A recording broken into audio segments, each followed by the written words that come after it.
안녕하세요. 오늘은 처치곤란 성경 공부 출애굽기 세 번째 시간 광야에서 있었던 일 이후에 시내산에서 있었던 일을 함께 다뤄보려고 합니다.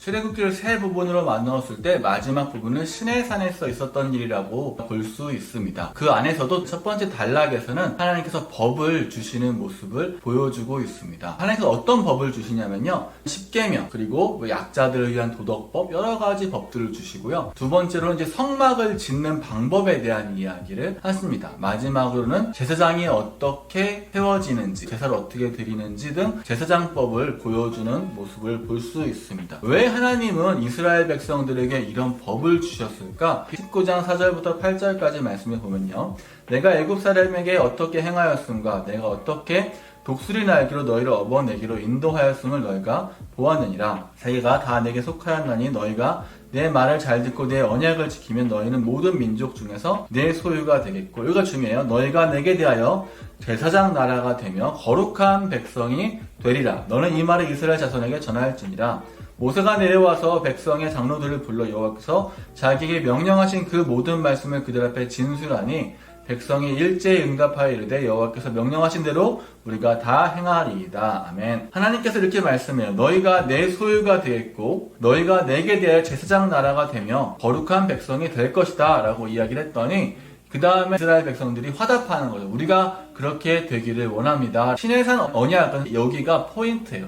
왜 하나님은 이스라엘 백성들을 구원하셨을까? 왜 하나님은 이스라엘 백성들을 도우셨을까? 왜 하나님은 이스라엘 백성들을 애굽이라는 땅에서 다시 가나안이라는 땅으로 이끌어 가셨을까? 이유는 딱 한 가지. 하나님께서 이 이스라엘 백성들이 제사장 나라가 되기 위함이다 라고 말씀하고 있습니다. 제사장 나라가 되기 위해서 세 가지 방식의 법을 주세요. 첫 번째는 십계명입니다. 십계명의 가장 중요한 것은 두 가지입니다. 하나님을 사랑하는 것, 이웃을 사랑하는 것. 이웃을 어떻게 사랑할 것이냐, 하나님을 어떻게 사랑할 것이냐 라는 이야기에 대해서 하나님을 사랑하는 방식으로 두 가지, 또 생명을 어떻게 존중할 것인지, 어떻게 약자들을 보호할 것인지에 대한 이야기를 출애굽기에서 하고 있습니다. 약자로 대표되는 사람으로서는 고아와 과부와 나그네를 말하고 있습니다.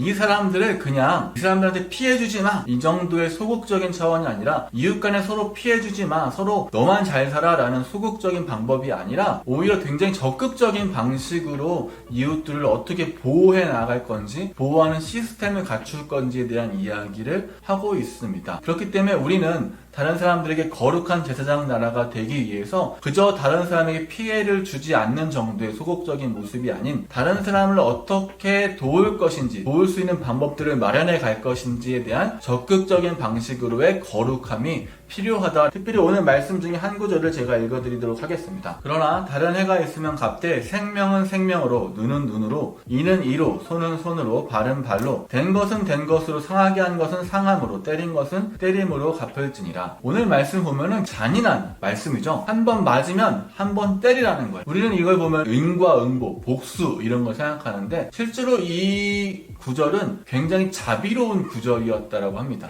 원래 한 번 맞으면 한 번 때리는 경우는 거의 없어요. 보통 모든 싸움은 동생이 나를 세게 때려. 그럼 난 더 세게 동생을 때리죠. 그러면 그 동생은 또 저를 더 세게 때려요. 그리고 형은 더욱 세게 때립니다. 그렇게 계속 더 세게 때리다가 결국에는 두 명이 죽을 때까지 싸우는 거죠. 근데 오늘 말씀은 그렇게 하지 말라는 거예요. 그냥 한 대에 똑같이 맞았으면 똑같은 방식으로 갚아주라는 겁니다. 우리가 똑같은 사람일 땐 그럴 수 있지만 우리가 강자와 약자일 땐 굉장히 다르거든요. 내가 강한 사람이고 상대는 약자일 때, 약한 사람이 나를 힘들게 했을 때는 강한 사람은 더 세게 형벌을 줄 수밖에, 더 세게 복수할 수밖에 없는 것이 현실입니다. 하지만 그렇게 하지 말라는 거죠. 그 이상으로 원수를 갚지 말아라 라는 자비로운 법이고요. 이 말씀은 나중에 신약 시대에 가서는 절대로 원수 갚지 말아라, 눈에는 눈으로, 이는 이로 갚지 말고 그저 원수를 사랑함까지 가라 라는 모습을 보여주고 있습니다. 하지만 이 당시 구약법에서는 이 정도가 최선이었던 것 같습니다. 또 오늘 말씀에 보면 사람이 그 남종의 한 눈이나 여종의 한 눈을 쳐서 상하게 하면 그 눈에 대한 보상으로 그를 놓아줄 것이며, 그 남종의 이나 여종의 이를 쳐서 빠뜨리면 그 이에 대한 보상으로 그를 놓아줄지니라. 이 말씀을 보면요, 종이라는 것은 원래 주인의 마음대로 할 수 있는 소모품이었습니다. 도구였습니다. 그러나 이 종이라 할지라도 그 사람이 나에게 속하 있는 재산이라 할지라도 그 사람의 눈을 아프게 하거나 그 사람이 이를 빠뜨릴 정도로 내가 세게 때렸다면 그 사람에게 자유를 주라는 것. 내 소유라 할지라도 그 사람에게 자유를 허락하라는 겁니다. 내 것이라도 내 마음대로, 내 뜻대로 그러지 말라는 거예요. 이 법은 사실 자비로운 법이다 라고 할 수 있죠. 그 당시에는 상상도 하지 못할 정도의 자비로운 법이었다. 또 다른 말씀을 읽어보겠습니다. 소가 남자나 여자를 받아서 죽이면 그 소는 반드시 돌로 쳐서 죽일 것이요 그 고기는 먹지 말 것이며 임자는 형벌을 면하려니와 소가 본래 받는 버릇이 있고 그 임자는 그로 말미암아 경고를 받았을 때 단속하지 아니하며 남녀를 막론하고 받아 죽이면 그 소는 돌로 쳐 죽일 것이고 임자도 죽일 것이며 소가 다른 사람을 쳐서 죽이는 경우가 그 당시에는 많이 있었나 봐요. 그렇게 된다면은 소를 먼저 죽이라고 이야기합니다. 왜냐하면 그 사람에 대한 목숨값이었죠. 그런데 만약에 그 소가 원래 그런 성질, 원래 그런 성품이 있다는 걸 그 주인이 알고 있었어요. 그 주인이 알고 있었음에도 불구하고 조심하지 않아서 다른 사람의 목숨을 빼앗는 일이 발생하게 된다면 그때는 소도 죽이고 주인도 죽여라 라는 이야기를 하고 있습니다. 우리는 굉장히 소극적으로 피해만 안 주면 되라고 하는 것이 아니라 피해를 줄 것이 보이게 된다면 누군가에게 손해를 끼친 일이 우리의 눈에 보이게 된다면 적극적으로 대처할 필요가 있고 대처하지 않았다면 그것에 대한 잘못은 그 주인에게 있다. 이렇게 성경에서는 여러 가지 법, 가장 큰 법으로 하나님을 사랑하는 법, 이웃을 사랑하는 법, 그리고 이웃을 어떻게 사랑할지, 어떻게 거룩한 제사장의 모습을 우리가 갖게 될 것인지에 대한 그 당시로 보기엔 굉장히 세세한, 그리고 그 당시로 보기엔 굉장히 적극적인 방식으로 법을 만들었다는 것을 알 수 있습니다. 최근에 여러분 보셨는지 모르겠지만 오징어 게임이라고 지금 넷플릭스에 난리가 났죠. 18세 이상이기 때문에 여러분들은 보면 안 되시겠지만 오징어 게임에 보면은 주최자가 그런 이야기를 해요. 무슨 말을 하냐면은 이곳은 가장 신성한 곳이다. 가장 공평한 곳이다. 가장 공정한 곳이다. 그렇기 때문에 그 룰을 깨는 사람은 누구여도 용서할 수 없다는 식으로 이야기를 합니다. 가장 공정하다는 그곳이 어떻게 보면은 영화를 보면 굉장히 잔인한 곳이죠. 가장 공정한데 가장 잔인하다. 사실 여기에 법에 어폐가 있습니다. 법이라는 것은 가장 공정한 방식을 만들어 놓은 곳이죠. 그런데 법이라는 것만 있다면은 그것만큼 잔인한 것은 없어요. 그렇기 때문에 하나님께서 처음에는 법을 이야기하지만 그 법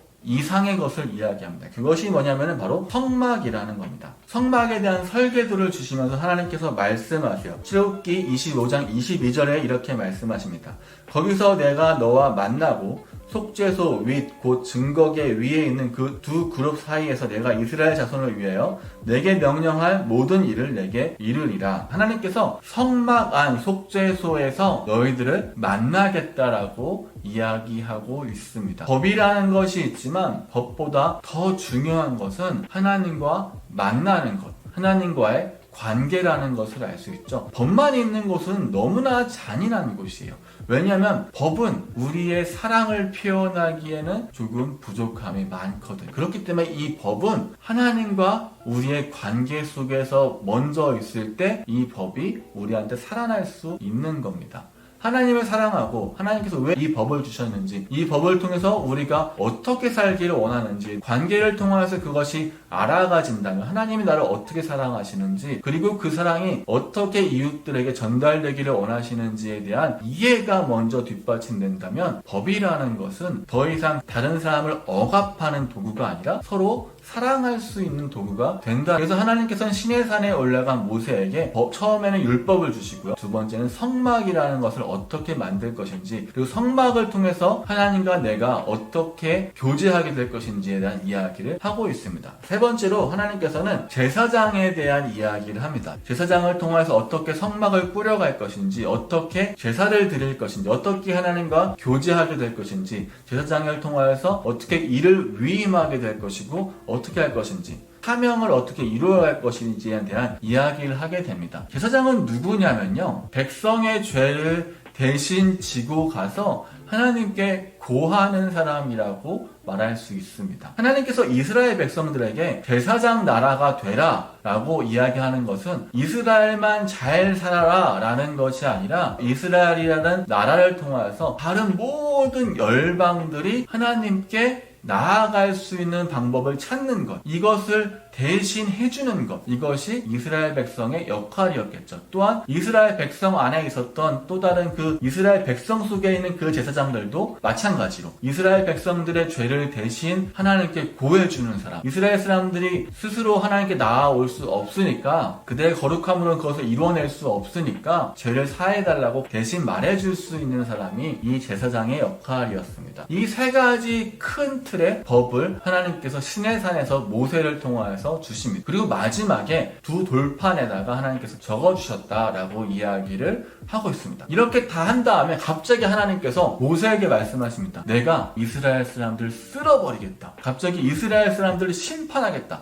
다 죽여버리고 내가 다시 시작하겠다. 내가 너 하나만 살려두고 다 없애버린 다음에 너를 통해서 다시 시작하겠다라는 갑자기 그런 무서운 말씀을 하세요. 그리고 모세가 왜 그러냐라고 물어보자 하나님께서 지금 아래에서 난리가 나. 이 사람들이 지금 죄에 빠져서 어찌할 바를 모른다. 내가 더 이상 여기서 대해서 희망을 품을 수가 없다라는 말씀을 하게 됩니다. 그러자 모세가 하나님께 기도해요. 하나님께서 어떻게 그러실 수 있겠습니까? 그러면 안 됩니다. 하나님의 백성들이 광야에서 멸망하는 것을 보면 우리가 그동안 애굽을 통해서 나왔던 것, 다른 나라에게서 숭송받던 것들이 다 없어질지 모릅니다. 하나님께 영광이 되지 않습니다. 그렇게 하지 마십시오. 하지만 내가 끝까지 이스라엘 백성을 책임지겠습니다. 이 모세가 이스라엘 사람들에게 하나님께 받았던 그 돌판을 가지고 내려옵니다. 내려왔더니 난리가 난 거예요. 이스라엘 사람들이 황금 송아지를 만들고 자기들에게 축제하고 이것이 애굽에서 우리를 구해준 그 하나님이다 라고 이야기를 하면서 자기들이 그 소를 칭송하고 그 소를 찬양하고 애굽의 방식으로 하게 되는 거죠. 그 모습을 보고서 갑자기 그 자비로웠던 모세가 확 빡쳐요. 너무 빡쳐가지고 하나님께서 주신 그 돌판을 빵 깨버려요. 그러면서 거기에 있었던 그 소를 다 부셔서 금을 녹여서 그 사람들에게 먹여요. 그래서 3,000명이 죽어요. 굉장히 잔인한 학살이 일어납니다. 그래서 많이 슬펐겠죠. 하나님을 따라오겠다라고 했던 모든 것들에 대해서 더 이상 애굽을 따르지 않겠다고 모든 장신구와 애굽의 속성을 버리려고 노력하는 모습을 볼 수 있습니다. 그 이후에 이스라엘 백성들이 고백해요. 우리는 하나님만 따르겠습니다. 우리는 하나님만 나아가겠습니다. 그러면서 모세와 함께 성막이라는 것을 짓기 시작합니다. 성막을 굉장히 열심히 지어요. 굉장히 만들기 어려운 작업이었거든요. 뭐 하나 구하기도 힘들고 아무 재료도 없는데 이스라엘 사람들이 다 자기의 것을 자원하는 마음으로 드리고 이스라엘 사람들이 다 열심히 노력해서 이제 성막이라는 것을 만들면서 오늘의 이야기가 끝이 납니다. 오늘 여러분과 함께 하고 싶은 이야기는 정리하자면 이거예요. 이 모든 상황을 통하여서 이스라엘 백성은 이제 더 이상 애굽으로 돌아가자라는 말이 아닌 하나님께로 나아가자라는 방식으로 삶을 바꾸어 가게 됩니다. 많은 우여곡절이 있었고 앞으로도 많은 우여곡절이 있겠지만 이들은 하나님의 백성으로 살아가기로 결정합니다. 우리가 살아가는 방식도 마찬가지예요. 우리는 사실 누구나 갑이 되기 원하죠. 하지만 하나님께서 우리에게 원하는 것은요, 갑이 아니라 제사장입니다.